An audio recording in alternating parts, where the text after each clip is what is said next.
Fake కథలన్నీ పెరుగుతున్న ఈ టైంలో పెళ్లి కంటే ముందు కొన్ని అగ్రిమెంట్స్ చేసుకుంటే ఏంటంటే ఈవెన్ హస్బెండ్కి వైఫ్కి ఇద్దరికి కూడా ట్రాన్స్పరెన్సీ ఉంటుంది, టెన్షన్స్ ఉండవు, ఇష్యూస్ ఉండవు. సో దానికోసం ఏంటంటే ఒక 5 అగ్రిమెంట్స్ చేసుకోవచ్చు. ఫస్ట్ ఏంటంటే affidavit to attain marriage. Affidavit to attain మ్యారేజ్లో ఏమొస్తుందంటే ప్రతి ఒక్క డీటెయిల్ అందులో అంటే పెళ్ళి ఏంటి, అందులో మీరు ఏ టైం చేసుకుంటున్నారు ఏంటి అని చెప్పేసి ప్రతి ఒక్క డీటెయిల్ పెట్టుకోవడం. తర్వాత అఫిడవిట్ ఆఫ్ నో డౌరీ, అంటే క్లియర్గా అఫిడవిట్లో అసలు డౌరీ తీసుకోలేదు అనేది రాసుకోవడం. అంటే అది హస్బెండ్కి యూజ్ అవుతుంది, వైఫ్కి యూజ్ అవుతుంది. కట్నం అనేది తీసుకోలేదు, కట్నం అనేది ఇవ్వబడలేదు అని చెప్పేసి. సో అన్నీ కూడా అందులో క్లియర్గా కూడా ఈ అఫిడవిట్లో పెట్టచ్చు. థర్డ్ వన్ వచ్చేసి affidavit of marriage expenses.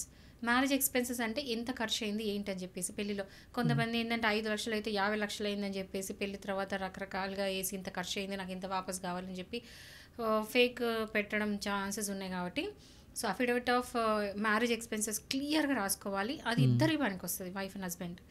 And fourth వచ్చేసి ప్రీ నప్టియల్ అగ్రిమెంట్. ప్రీ నప్టియల్ అగ్రిమెంట్ అంటే ఏంటంటే ఒకవేళ కనుక రేపు ఫ్యూచర్లో విడిపోతే ఏదైనా ఫినాన్సెస్ ఉంటాయి, అంటే మనీ వైజ్గా ఎట్లా డిస్ట్రిబ్యూట్ చేసుకోవాలి అవన్నీ డీటెయిల్గా రాసుకోవడం. కానీ ఈ ప్రీ నప్టియల్ అగ్రిమెంట్ ఏంటంటే లీగల్లీ ఎన్ఫోర్సబుల్ కాదు. అంటే అది తీసుకెళ్ళి ఏ కోర్టులో వేయడానికి ఉండదు, ఆ కోర్టులో వేసినా అది పనికి రాదనమాట.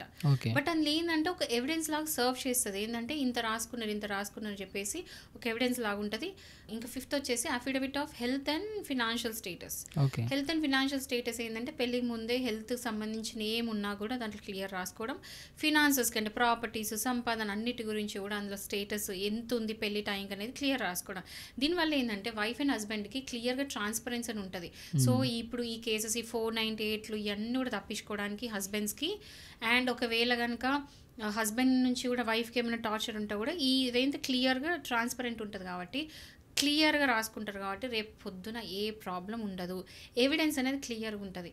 సో ఈ లీగల్ ఇష్యూస్ ఫేస్ చేయకుండా ఏం చేయకుండా చాలా మటుకు మీరు కాపాడుకున్నట్టు అవుతుంది. సో ఈ అఫిడవిట్స్ అన్నీ కూడా ఇద్దరు సైన్ చేయాలి, వైఫ్ అండ్ హస్బెండ్ సిగ్నేచర్ చేసేసి ఒక ఇద్దరు విట్నెస్లో సంతకం చేయించి వీళ్ళైతే నోటరైజ్ రిజిస్ట్రేషన్ చేయించుకుంటే ఏంటంటే దానికి వాల్యూ ఉంటుంది. కోర్టులో కూడా అది ఎన్ఫోర్సబుల్, అంటే కోర్టులో వేసుకోవచ్చు మనం అది.